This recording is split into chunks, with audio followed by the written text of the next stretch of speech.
So thank you all for joining us for the second Infused in the Community event, where we'll be unpacking culture in tech.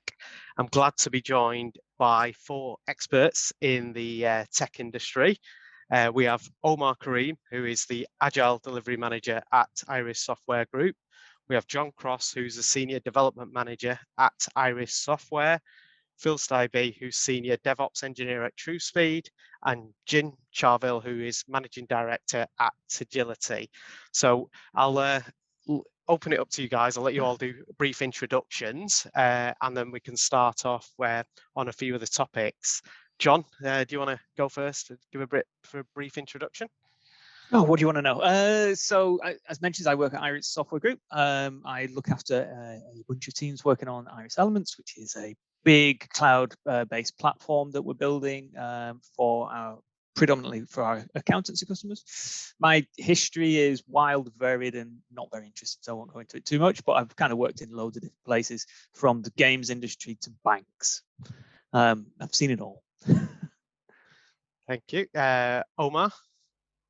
Yeah, so I've been working in the IT industry for about 14 years, working with different teams, different engineering teams, in all sorts of different types of settings, public, private, banking, and with various different cultures. And that's what I'm really going to look forward to talking about here. I've had 2 years ago, actually, John set me an objective, which I started scratching my head around. It was improve the culture of the teams. I'm like, well, how am I supposed to do that exactly? So that kind of led me on this journey. How do you measure? How do you, what does good or bad look like?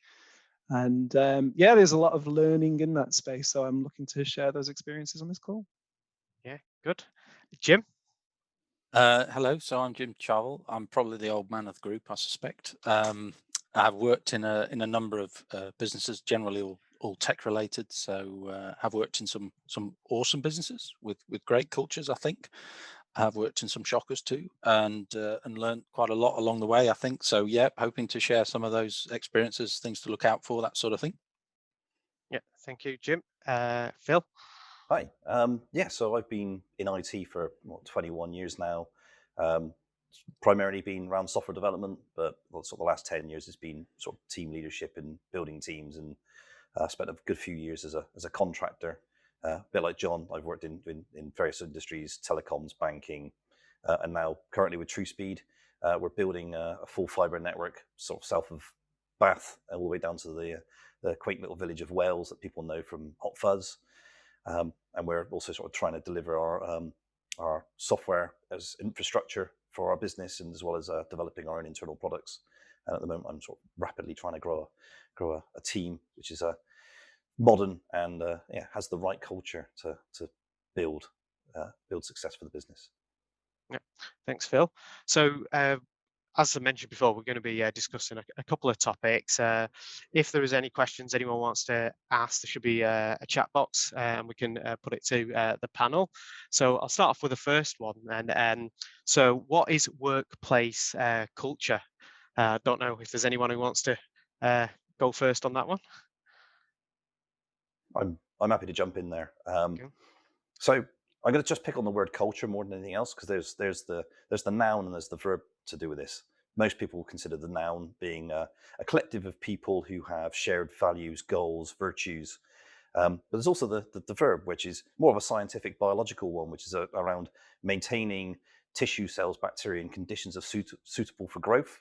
But actually, when it comes down to a team, we also want an environment that's suitable for them to grow as a team as well. So there's a lot of what people talk about, but it's also what do we see and what do we observe, and do we see what's spoken about as culture is the actual culture that we're actually delivering. And it's sort of, I think it's quite important to think about those two things when we talk about the culture. So yeah, that's my little intro into that. I tend. Go on. No, let Omer go. Whoever. Right? Yeah. No, please, John, go for it. Oh, well, I was going to say, so I tend to think of it as kind of the collected results of all our behaviors and actions. So it's kind of like the default, the expected, the thing you go to. If you punish mistakes, then the culture becomes one of fearing making mistakes. So it's that the thing you fall back on, it's underlying everything, and it's all based on the way that we act day to day, what we think is important, what we talk about, the way we talk, everything creates the culture. And I would build on that, John, because who is it that's creating that culture? You know, who's making the conscious decisions to decide we're going to behave this way, we're going to set these rules, we're going to set these guidelines? Well, it's people, right? Whether it's people in leadership positions, whether it's people in teams, whether it's people, you know, floating around the organization helping and enabling others, it's people who make those decisions. And sometimes people behave the way they do because that's the way they behave. And sometimes people learn to change that behavior because they realize it won't work. It won't achieve the results they need. It won't get the outcomes they need. So for me, I tend to probably simplify it too much, to be honest. Culture for me is just people. It's just the way they behave. It's the actions they take and the consequences of those, which, to your point, is exactly that. It's the default. Thanks, Jim. Omer? Yeah, I mean, my simple view on this is the way we do things around here. You know, what's being said, what's not being said. Those are the way in which I kind of describe culture. Thanks. So just on that, there's another question that I just wanted to chuck to you. So obviously you're very experienced in workplace cultures. How difficult is it to change, you know, the culture in organizations from your experience? I'll jump in if that's okay. So, sometimes it's impossible. You know, sometimes it's too ingrained. Sometimes it's been that way for too long. Sometimes the way we do things around here has been said for so long that people can't see a way out of it.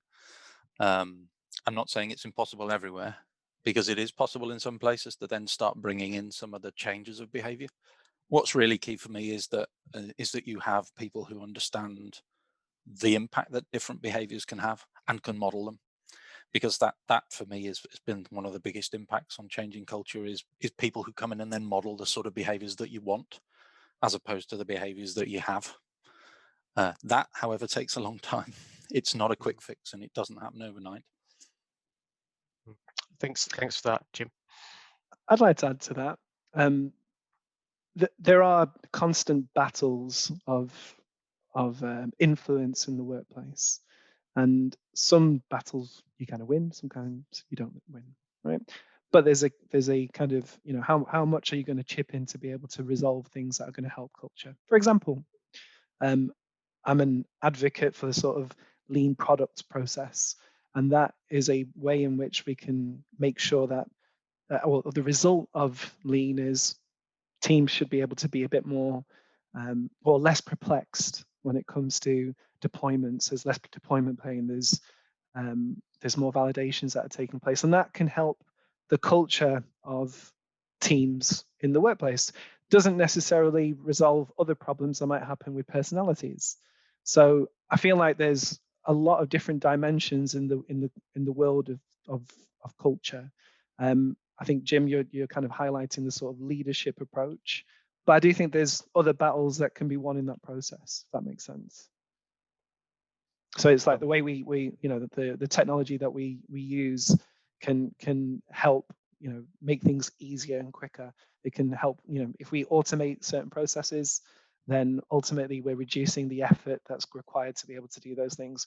And you don't necessarily need a good behavior to be able to drive that change. So yeah, that's my 2 pence worth on that. I think it kind of can be both. I kind of see it, so you can create a bubble of culture, which is, you know, great, right? So within the bubble, it's perfect. And you can expand the bubble and work in the organization to spread it and get it bigger. But I think it almost gets to a point where, to Jim's point, if the senior people aren't on board, they become like the needle. And when the bubble gets to it, pop, it's gone. Because it all collapses when you don't have that top cover, when ultimately the driver from the absolute top is pushing the opposite direction to the culture you're building. Eventually the bubble will pop. But then great things can happen inside the bubble. You know, how long does it take before the bubble pops? And what can you produce within the bubble? You know, you might have a couple of years of living in your bubble and it's just wonderful. And then it pops and then you all go work somewhere else. I've got this romantic vision of the Phoenix projects taking place in organizations, right, where people kind of catching up with each other and sort of saying, yeah, we can resolve these problems. So maybe, yeah, I don't know. Interesting. I mean, the Phoenix project is like you say. I remember the security guy who spent most of his time in the book, worrying about a load of issues, which actually, when it boiled down to it, there wasn't actually really issues there. There was just the fact that he was doing his job just by actually managing that there was an issue register there and that it had to be verbalized. But at the end of the day, when they met up towards the end of the book, actually there was little work to do because things were either being dealt with by manual processes or other steps, or there were more important things to be dealt with, and it was just giving him that context, helped him sort of resolve that as part of the Phoenix project. But as you say, as we talk about cultures now, I think sometimes cultures can be born out of necessity. So I was looking at 4 different types of organizational culture that was sort of described to me, called clan culture, ad hocery, market culture, and hierarchy culture. Now, we all know hierarchy culture. It's classic business as usual. We have a big structure. We know what we do. We sit in our pens. But things like the more modern ideas like ad hocery and clan cultures, we're finding that more and more these days with companies, especially new companies that are fledgling and want to try the more entrepreneurship side of things. And ad hocery leans really into that, the concept of taking risk on much more onerously. But the thing is, you end up with a point when companies start to grow, they end up moving towards things like the market culture. They need to have objectives, and I look at things like when we talk about DevOps per se. A lot of companies start with the DevOps culture, but they eventually move towards like a site reliability engineering culture where you have objectives set, and you want to sort of hit those objectives. And if you're Spotify, you want your customers to be 99.999% up all the time, and without those objectives and that market culture, you never get there. And I find actually what we find is we move between these cultures as businesses grow. You start off in the clan culture when there's only 3 or 4 of you in an office, and then as you grow, you start to move towards the ad hocery, and as you mature, you then move into sort of the more market-driven and the hierarchy. And there is nothing wrong with any of those cultures. It's just finding the right balance that works for you as an organization to help it sort of flourish and grow. Thanks for that, Phil, because I think that moves on nicely to what we were going to cover off next, which is what types of work cultures are there out there? I don't know who wants to go on that one first. I'm happy to do that. So am I right in saying, Phil, that's kind of the maturity of where you go from one end to another? Is that? Well, I think it's a balance. What we're trying to avoid a bias to any of them, because every single one of those have risks. Your ad hocery culture risk is more along the lines of you might have a bit more disorganization, you're a bit more chaotic because you're on the cuff, you're doing something new, bold, you got a small team. Whereas in your hierarchy, you stifle innovation because everyone has a box. I've got ideas for the next question, and I don't want to sort of delve into too much on that. So I'm gonna step back and let other people talk. No, it's fine. So I think, Jim, you kind of set the scene with us on the DevOps report, and there's a study from Ron Westrom which does research into human factors into system safety. And what he does is he kind of describes 3 different types of culture, right?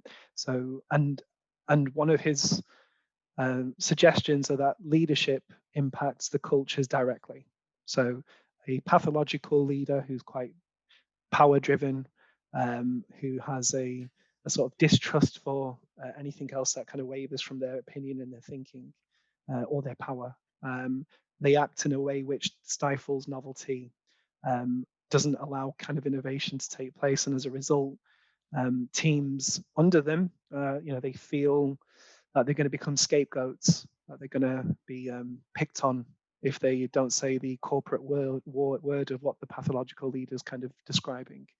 And what that means is they themselves go into this world of blame gaming, and ultimately their worth is pretty devalued. They're not really much empowered to make the right decisions, to be able to solve problems, which is what teams are supposed to be doing. And then that creates an incredible amount of anxiety, incredible amount of burnout, and And those are the things. I mean, there's a suggestion, there's a study actually that says that stress at work is equivalent to secondhand smoke. So there's a duty of care that leaders have when they set the culture, or even just set what their thoughts are and how they want to lead. So that's the sort of pathological viewpoint. I know John knows the generative one because he's the one who's helped us guide us through to this world. Do you want to elaborate on there, John? Well, yeah. So the idea behind the generative culture is it's performance orientated, right? And it's about empowering the teams and enabling the teams and trusting the teams. And what just magically happens is the performance goes up if you do that. And that sounds absolutely stupid. It's almost, if you sit within a bureaucratic culture organization, you look at that and think, those two things cannot be connected, surely. But they've proven to be. We've had the pleasure of proving it ourselves, right? Which is great, absolutely great.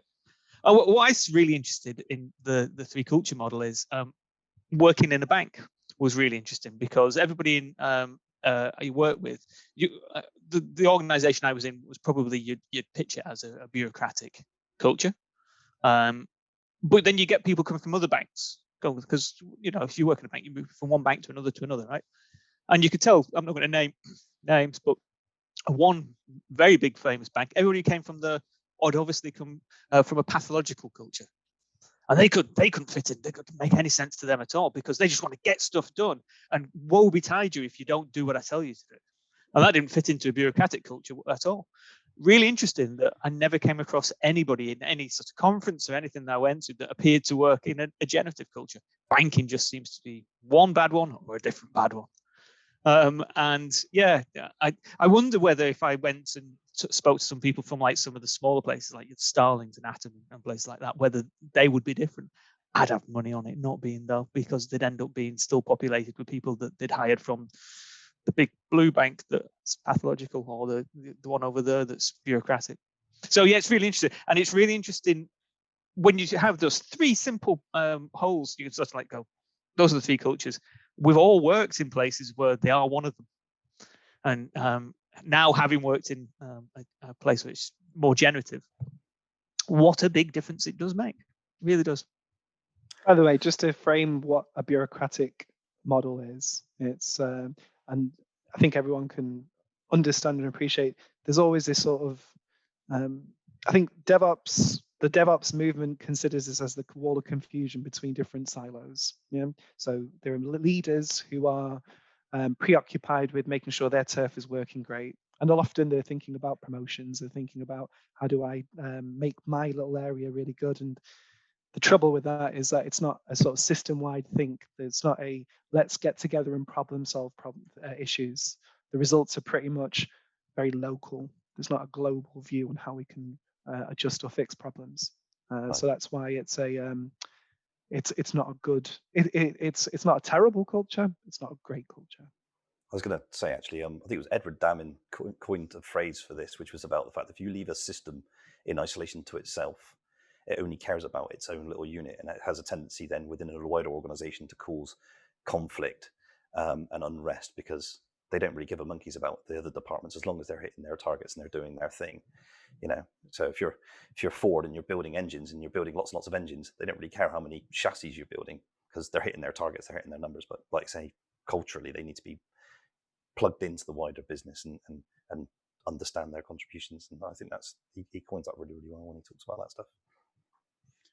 So there's another factor on work culture that I'd just like to throw in for fear of taking too much time, but it's also the self-awareness that organizations have about culture. I've certainly been into organizations where you go, oh, it's a hierarchical culture here, is it? And they go, what are you talking about? Because they don't think about it.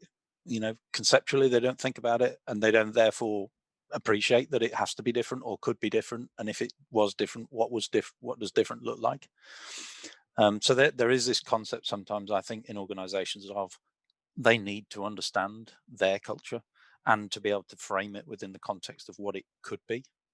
Now, sometimes organizations, deliberately choose one of the cultures that Phil was talking about and that Omer was talking about, that you might think, well, I wouldn't want to work in one of those, but they do. And it works, and they make lots of money, and shareholders are happy, and investors are happy, and all of the rest of it.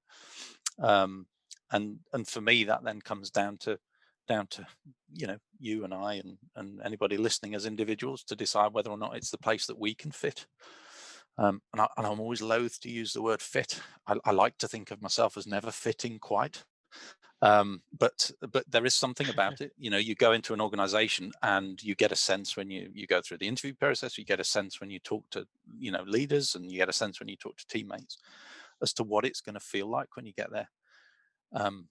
But sometimes that's not a true reflection of what it is. And if you find yourself in a place where you think this just doesn't fit with me, with my core values, what I hold dear, I can't be myself, I can't truly achieve what I want to achieve or do the things that I think are important, that's the point where culture becomes massive. And that, an organization, you can't change that as an individual. It's really difficult. It has to be done, either using John's analogy, the bubble, you have to have a place where there's a positive effort to shift it and change it. Well, cheers for that, Jim. Go on. So is someone going to add anything on that? Or? I was going to say, actually, because Jim touched on sort of like when you're joining a company, and actually I was going to say later on was the fact of actually for people entering the industry and joining companies and the rest of it, remember your interview is a two-way door, and it's your opportunity to find out whether, like Jim was saying, does the culture of the company sit well with you? To some extent, there's a philosophical approach to joining a team, and are you happy to sort of fit in with what they've got there, or will you feel like a bird with your wings tied because you can't flourish in that environment? But you might take the stoic approach of saying, well, I'm just going to accept the uncontrollable and control what I can control, or like I say, you take the opportunity to say, actually this isn't the right fit for me, and find someone that does fit with you. Again, it's the interview's two-way. It's not just the employer offering you a job. You are offering the employer skills and talent that you've got to offer that they also need. Yeah. So Got a question here, so we'll read this out, and then it's open to anyone who wants to put any views on this. How can staff turnover affect the culture? Well, so as Jim said, culture's people, right? So you change a load of people, then you inherently change the culture. And I guess there is kind of a tipping point where there's so many, depending on the size of the team or the people that influence it greatest, if a certain number churn, then it can seriously deviate or shift the culture, and you need to be conscious of that as you're doing the hiring. But I guess the real interesting thing is, though, if staff turnover is high, perhaps you've got your culture wrong in the first place, right? Yeah, you've got this approach, this idea that teams, when they form together, they collect, they build this sort of this trust between themselves, and ultimately when they go, that trust breaks slightly, and then there's a real troubling situation with that team that could just completely disband, or it could be re-injected with a mission, or with a group of new people that can support in that process. But the important thing is not to lose people, like John said, right? How when teams have formed together and built this sort of trust network between themselves and are delivering things in a certain way, why would you want to break that up? Why would you want to lose candidates, lose people who have done all this forming together and built something, a good relationship in their workspace, and not just personal relationships, but the relationship with the software that you're building. You need people to maintain and own that world, and when people leave, they take a little bit of that with them. So something I've seen you do quite well, very well, Omer, is, so I'm pointing at the screen. Everybody are watching this thing. Why is he pointing at me? Something I've seen you do, Omer, really well is coming into a new team, getting them to talk about the culture that they want, the behaviors they want, how they want to talk to each other and behave to each other and stuff like that.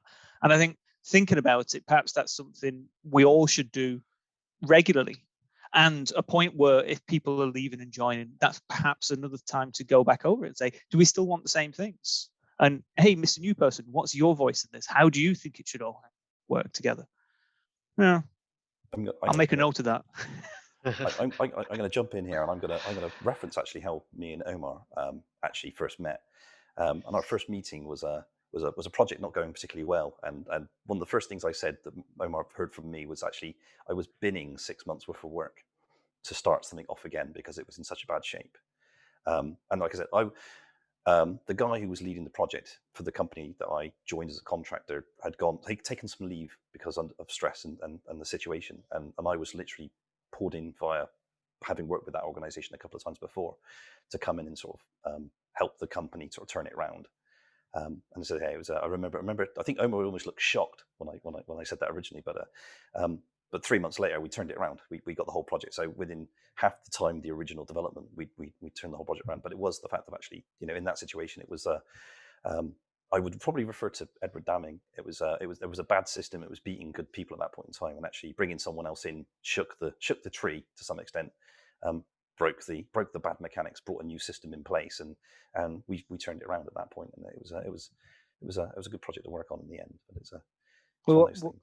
What you did is you brought a different perspective into things, and that contributed so well in that team that was developed.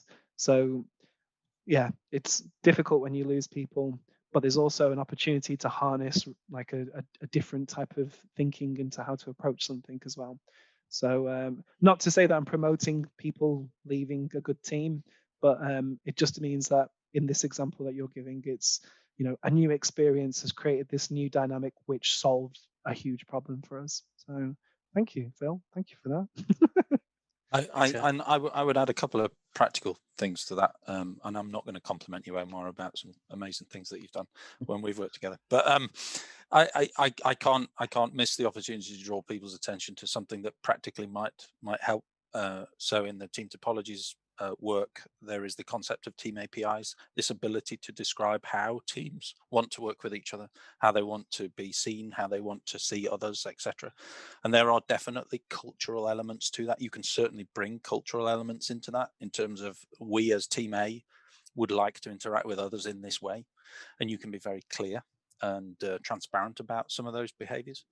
The other thing I would add, it was a comment earlier, and apologies, it's not meant as a contradiction. I think sometimes low staff turnover is sometimes as bad as high staff turnover, because I think sometimes low staff turnover is the bit that can amplify that's the way we do it around here kind of mentality. And if you have people who have been around for a very long time and they are settled and they are comfortable with the way things work because for them it's easy, they know it, and they can get things done through those processes, that can then reinforce that message, which then makes it even harder to break. So it's about trying to get that balance right. Yeah, thanks for that, Jim. That's really interesting. So moving on to next topic we want to talk about is DevOps. What is it, and how does it impact culture? So who wants to go first on that? Well, I'm quite happy to jump in. I Yeah. think this is a key thing for me at the moment in some of the work that I'm doing, helping organizations to understand kind of DevOps and extensions of it. A lot of people think DevOps is a bunch of tools. You'll automate some stuff and all of a sudden everything becomes really easy. Sometimes they think it's some processes, some automated processes that go with those tools. And that's true in both cases. But I think the most important element of any DevOps piece for me is that shift in mindset. It's the philosophical change. Working in very, very different ways means you have to think about things in very, very different ways. And so that, sometimes in the more traditional siloed situations where, DevOps is attempting to increase levels of collaboration and increase levels of understanding across teams and across processes. You can't do that with the attitude of, well, send me a service ticket, I'll deal with the service ticket, I've done it. End result kind of transactional communication. You need to have more collaborative ways of working, and that's not natural for everybody. And so that's where for me at least, that's what DevOps really is that cultural shift. It's that shift in mindset, that different way of thinking. Thanks, Jim. I'd love to expand on that actually. I was thinking that specifically this morning was is in my head I've got like for me DevOps is a culture. You have it's removing that separation of having an operations team and a development team. You have a team that does everything and look after everything. They have that all-encompassing capability. But then whilst I was thinking about those 4 organizational cultures, I realized that there's different flavors of DevOps depending on the culture to some extent. And again, people might find when they're looking for jobs that they prefer which flavor they prefer. So there's the clan and the ad hocery, which is more the what I consider the pure DevOps, where you have developers and operations all working together, or even developers doing operations. But as you move towards like market, I find that resonates more with the site reliability engineering movement. The whole, we need to have service level objectives, and we're measuring against everything. It's very target orientated. And then when you get into hierarchy, you end up in the very sort of classic company that I've worked in so many times, where you have development, quality assurance, and DevOps as actually different teams. And as I say, from an agilist point of view, you end up with this very slow moving code, which moves from the development team to the QA team, maybe back and forth a couple of times, finally reaching the DevOps team, which is effectively just the guys who do the releasing of the code to production and keep the fires at bay. And that's an important thing. If people are looking to enter the industry, there's 3 different flavors of DevOps out there, and they need to know whether they prefer the chocolate, strawberry, or mint effect to some extent. And that can happen. I hate DevOps. It's one of those. It's another one of those where I'd like to go, okay, well, it's so misunderstood now. You can have that name. We're going to come up with another name for the thing we're actually talking about, because I mean, the brilliant example there where you got a DevOps team that releases stuff. Well, you're not a DevOps team. You've just got it on your CV because it looks good, right? For me, right. So I want my teams to really, really, really care about what they're building. I want them to care about the customers. I want them to care about the problems they're solving and really own it. And how can they do that and then eventually get to someone who they have to hand a bit to, and the person they hand it to, they don't know anything about this and they don't care. So what's the point there? You just introduced pain. So let's get the guys that actually care doing the whole thing. Or take the guys that currently are a separate team and don't care and bring them in and make them care and make them feel part of it and make them see the value of it.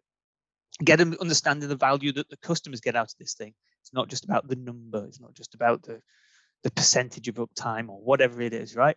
Just remove all the pain points and get everybody involved, caring about what they're doing.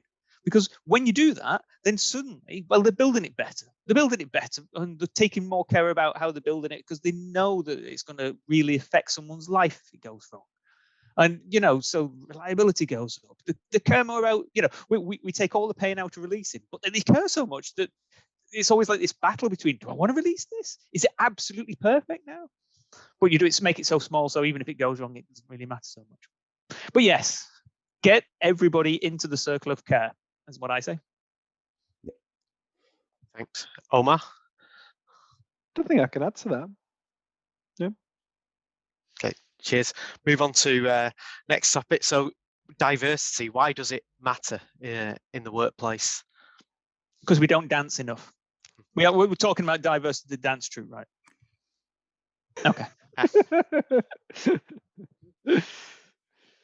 Oh dear. Well, I guess, look, so we just talked about system thinking and the team collaborators to be able to make change, right?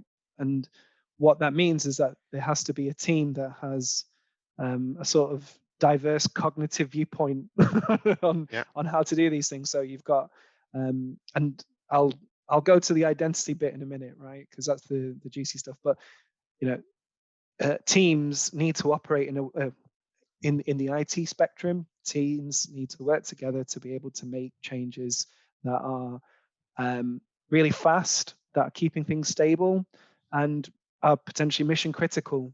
So there's a lot of sort of stress and push towards moving fast and keeping reliability and everything else. So it's quite a difficult process. It's a complex process, and that complex process requires a team, and that team needs to look at things from a sort of diverse spectrum from the system. But then taking that a step further, it's the sort of cognitive diversity of the team. So how are they actually going to be able to solve problems and solve, problems from their different perspectives? So you might have two Java devs who approach things in a different way. And that conversation between them, that collaboration between them, will help the process of making sure there's no blind spots. But if they're thinking in the complete clone way, then you're almost going to get the same solutions every single time. And that's why diversity matters in that sense. Identity diversity contributes to that cognitive diversity for sure. Some of my experiences might be different to other people's experiences, but not always the case, right? There are people who, I'm not going to go into politics, right? There'll be people who look like me who don't represent what I feel or think, and there'll be people who don't look like me at all who exactly come from the same viewpoint as I'm coming from.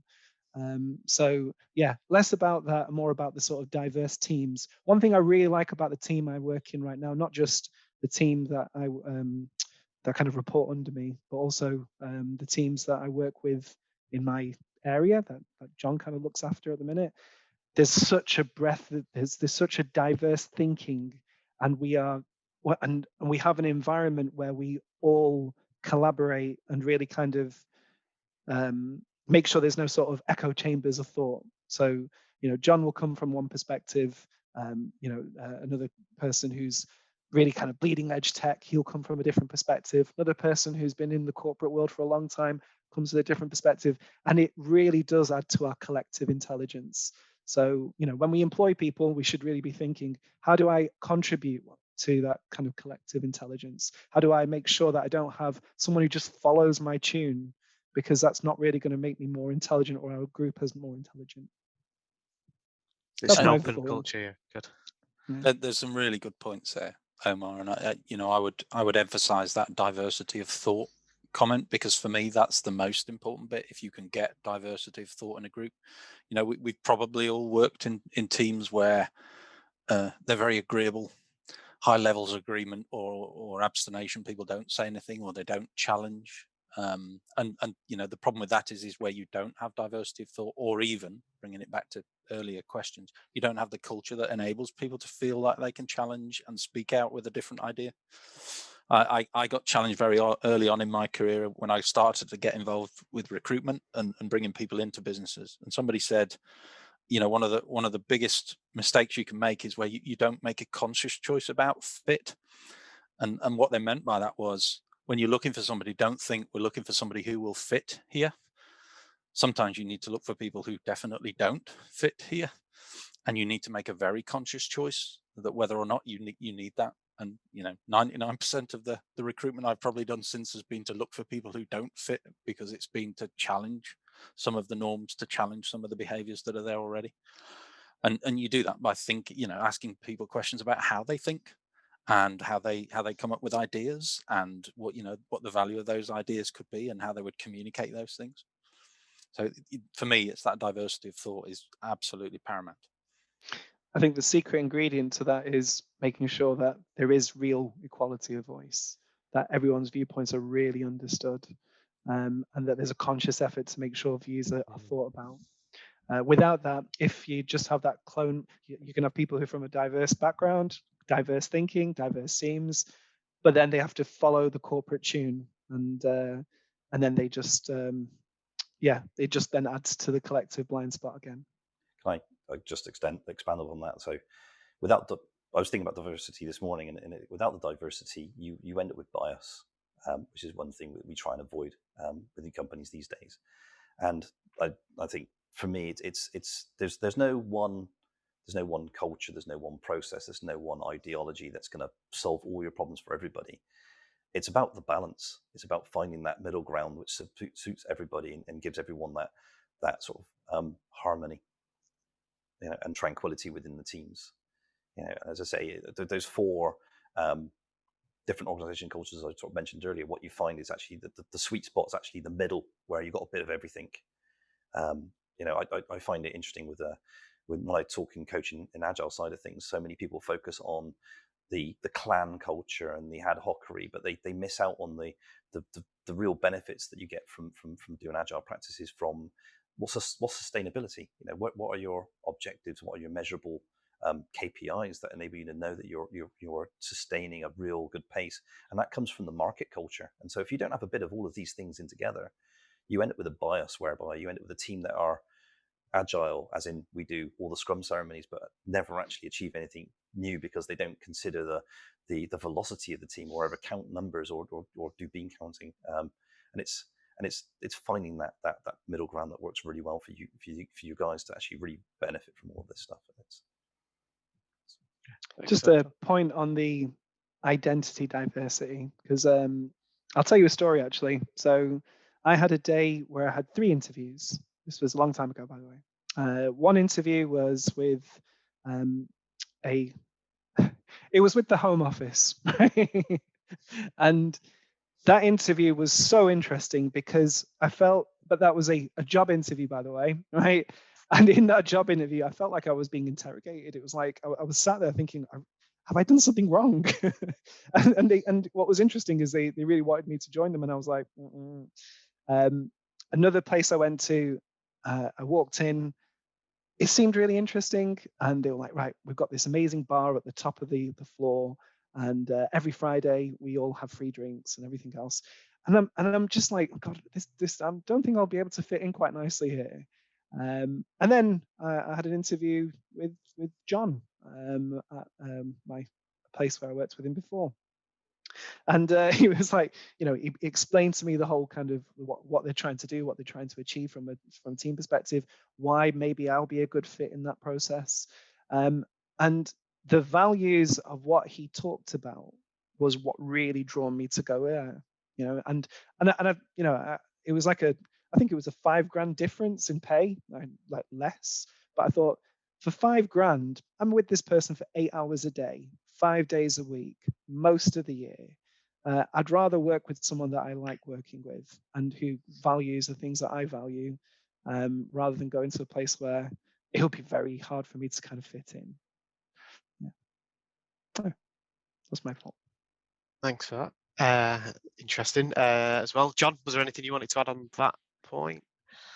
I don't really have much to add.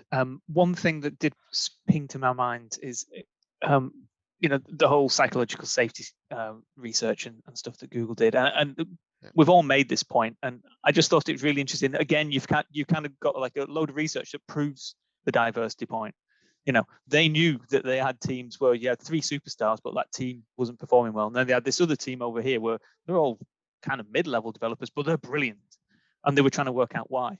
And the answer was the psychological safety. But what? And everybody walks around now saying psychological safety is really important. And everybody knows it's really important, right? But why? Well, actually, it's the fact that in the team where the psychological safety is there, then you get the diversity of thought, right? You get all those different viewpoints. And that's, again, evidence, actual evidence proving this stuff works.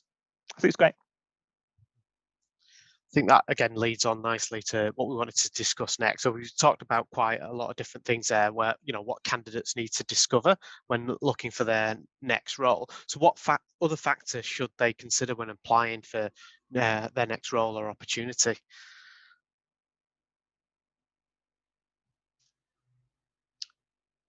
Interesting. So I'll not answer that question. I'm going to answer a different one. So something Phil said before pinged something in my mind, and I realized, so we were saying about the two-way aspect to interviews. Yeah. I realized that I've always, for a very long time, I've done 2-round interviews, and the first round is always a phone chat. And it's only now, listening to Phil, that I realized that phone chat is kind of a, I'll show you my culture, you show me yours. And it's, before we get into whether they can actually do the job, whether they can get in, whether they have the technical skills, any of that sort of stuff, first thing I want to know is actually about what influence they would have over the culture, and vice versa. I want to sell them what my vision for it is. So I guess the answer to the actual question is, I would be, if I was going into a new role, the thing that would draw me in more than anything would be probably, personally, the opportunity to get it to what I think is a great place. And I think for a software engineer, something like that, the first thing they should be looking at is the opportunity it gives them to do the things they want to do, be that learn or whatever, but backed with it being a great place, with it aligning to the things they want culturally. And like Jim said, some places thrive by having a culture which I couldn't possibly exist in, you know. So sales organizations and things like that, they love like targets and competitiveness and stuff like that. So yeah, I guess the first thing you should try to understand is this kind of place the sort of place, like Omer said, where you would be comfortable? And then on top of that, what can I get out of it? What can I get out of it? Not just money, but you know, how can I grow, and how can I help the organization grow? John, I'm going to just continue on from what you were saying then. Again, during my years in the industry, I've discovered early on when I've joined my first consultancy firm, I didn't like government work. I didn't like government work because it was slow, it was bureaucratic, it wasn't leading edge. But there are lots of people who do enjoy those sort of more, well-paced pieces of work. I myself thrive on sort of more the private sector, the entrepreneurial side of things. We have a real need, and the excitement that comes with in 3 months' time we're going to launch this new mobile banking application, and watching the TV adverts go out and hear the reviews that come through when you launch these sort of things. It's it's really great to sort of be part of that excitement. And it's, again, what sort of people need to understand what makes them them. Is it the well considered, well thought out? You have to put a good business case together, and you got to go and get approval from senior management to move things forward, like you would find in a more bureaucratic organization. Or do you want to be on the sort of the clan ad hocery, whereby you're having your weekly planning session, and you're thinking, okay, what are we doing and how are we going to make things different, and seeing those rewards week in, week out. And I think people need to sort of engage with themselves internally to say, actually, that's the sort of thing I want to do, and go for it. But then sometimes it might not be what you want to do, and you don't discover it until you try it. So as I would say in the Agile world, fail fast. Give it a try. If it don't work for you, try something else. There's no harm in it. Thanks, Phil. I would add as well. I mean, I think it's quite a complicated question in the sense that people might come at this from very, very different perspectives. Early on in my career, I was chasing experience, and I was chasing opportunities, and I was chasing money at times, and I took some very conscious choices just to take roles on the basis of some of those factors. I guess with a bit of experience and a bit of time, it started to make me think about what was important to me, what my core values were, and therefore whether or not an organization's ambition, vision, the way it worked, all of those things would chime. And you get to a certain point in life where it's a little easier to make decisions off the back of that. I've still made mistakes. I've still made decisions to go into organizations that I thought, well, it'll solve problem A that I'm trying to solve. But for individuals, I would say, think about what's important for you as a core value. Think about what's important for you in your career stage right now, because it might be different now to what it is in 10 years' time. And think about how that then aligns with some of the stuff we've talked about today earlier around the culture of a business. If you can determine what that culture feels like before you step in the door, and if you can walk out of an interview for me and think, actually, that felt like an honest conversation, and it was an honest two-way conversation, I truly feel what that organization will be like when I get there, then you get less surprised, right? I was quite not surprised, I suppose. There was some research done fairly recently through Glassdoor where there was a suggestion that culture these days is far more significant than I thought it was for people deciding to join organizations. There was a suggestion that 3/4 of applicants were saying culture was more important than money in some cases, which it maybe is a sign of different generations with different drivers and different factors affecting their choices. I can understand that. So there's a personal element to this, and I think individuals need to assess what's important for them at this point in their career. Thanks for that, Jim. And it was just something I wanted to put to you guys as well. Obviously, I'm conscious of time, and it was something that we were discussing briefly on Monday with remote working, what the ideal is, and it being hybrid. I mean, obviously, this is going to play out over the next couple of months and maybe longer. But with these different models and around workplace culture now, does this make it more challenging? Does it make it easier? How does it impact that? With now people working remotely.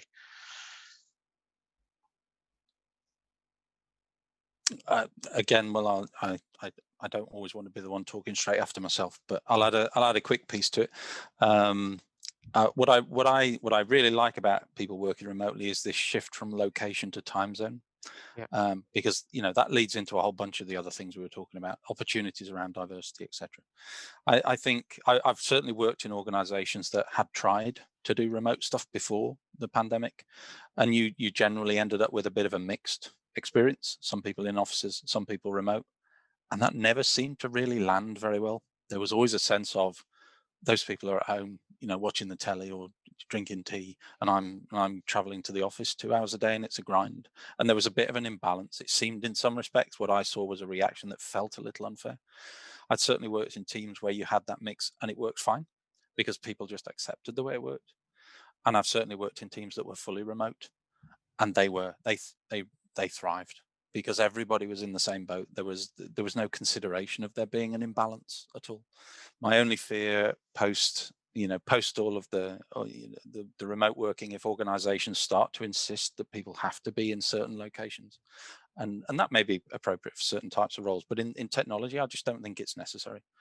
And I think teams need to work through what works for them. Teams should be the ones to decide, actually, as a group of people, we're quite happy to work in this way or that way, because there's a big element of trust in that process. And of course, trust is key to teamwork. And if teams are given that decision, it emboldens them to make those sort of trusted decisions. Yeah, exactly that, right? So it's going to vary between teams as to what works best for the team. And that's probably going to be a changing thing anyway. So the team may find as it goes, patterns change. One thing we need to be careful of in the situation we're currently in, there are individuals out there that need to go into an office, to be away from home for whatever reason. And we need to be able to support those people too.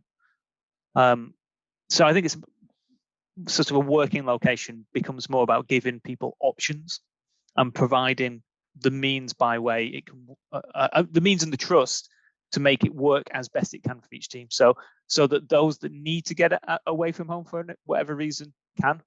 Those that want to go into an office because they just think human interaction is what they need, they can. We should also sometimes, I think, push people that are perhaps introverted to try things out, because I've seen people that I know are very introverted thrive in an office situation, and it really sort of enriches their life, but it wouldn't be the default thing that they would do. So there's all these complex things in the mix, and I think we just all need to be a little bit wary of chasing some ideal based on save some money because we close an office, or making some greater efficiency. They'll all do the same thing and they'll all work like that. It's going to vary between the individuals and the team. And as leaders, we just need to provide options and trust. Yeah, I know a couple of teams that are looking at this from a different viewpoint altogether. One team like, we don't want to work from home. Sorry, we want to work from home, and that's it. There's no compromise to that. They don't want to come into the office at all. Another team where everyone's so invested in coming in at least for one day in a sprint for doing all the planning and all the sort of team building stuff, that they're happy to travel all the way from places like Edinburgh and Sheffield to Manchester. So they see it as vitally important for just the team to have this closeness. So I think you're right. Every team should be empowered enough to be able to make those decisions. And with that empowerment, we should try and encourage them to do the things that are going to work best for people's mindset and mentalities, and make sure there's not one isolated person or someone who's not who's just left in the dark. That's the worst possibility for a team. So for example, if 5 people out of 6 are more than happy to go into the office and the other person's remote and far away, then the relationship in the office for those people who are in the office will very quickly and easily tie together, and they'll start neglecting that person that's away, and that's a big problem. Mm-hmm. You're isolating someone, and it could be for a particular purpose. So yeah, it needs careful consideration, I think. Yeah, no poor relatives, right? I find I mean, the end of this lockdown is it's potential. It has the potential to be industry changing for workers. across the globe. We're seeing lots of things happening at the moment. But I just keep thinking back to the times when I worked for startups and that they've had like working from home policies. And there was a pattern in a number of the companies I work with, and it was just that every now and then you end up with the odd case where there's a lack of trust on one or two individuals or something, and it results in actually the working from home policy being scrapped and everyone's pulled into the office all the time. And so, I mean, my advice to my team and to anyone at the moment is we have this opportunity to do something new and something great, and we all need to make sure that we're all part of this, and to some extent, don't let ourselves ruin it for others. Even if it means coming into an office once or twice a week or a fortnight or something, do so. Engage with your team, engage with your people, and that. Because like I said, it'll be. Unfortunately, I imagine if history is typical for repeating itself, it'll be a couple of years' time, and most people will be back in offices because it'll be the few people who will take the golden goose one step too far, I think. And I'm only saying this because I've seen it happen so many times, and so I implore everyone, do your bit, give a bit of time with the office with your friends, or build those friendships with people at work. Say you're going to work to see your friends. And yeah, I think that's quite important for us to be part of this huge change in the industry. Thanks for that, Phil. And the final point just wanted to cover, but I know we've probably, with a lot of the discussion we've had, we've probably touched on this quite a bit. Why does culture matter?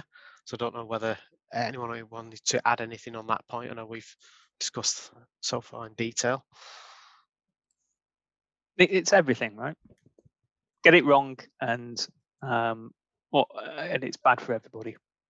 And as Jim said, the culture, there isn't one size fits all. It varies depending on the nature of the organization. But I think we are in incredibly privileged. Now, speaking about the people here, and probably most of the people watching, are in incredibly privileged positions whereby we are motivated by things other than we just need to make enough money to eat. So we can consider the environment we work in, the ways of working, the sorts of things we want to do, and make choices about the job that we go into. And we spend a long time doing it, and it adds value to our lives doing these things. So the culture, get the culture right, and it makes such a big difference in how much value it adds to someone's life.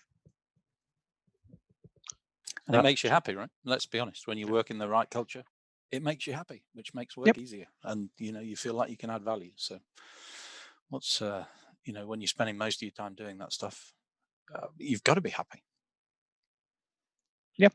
There's definitely a relationship between a good culture and the performance of things, right? So leaders should really take this seriously because it actually will make an impact to the way your products. Socio-technical relationship, I love that word now.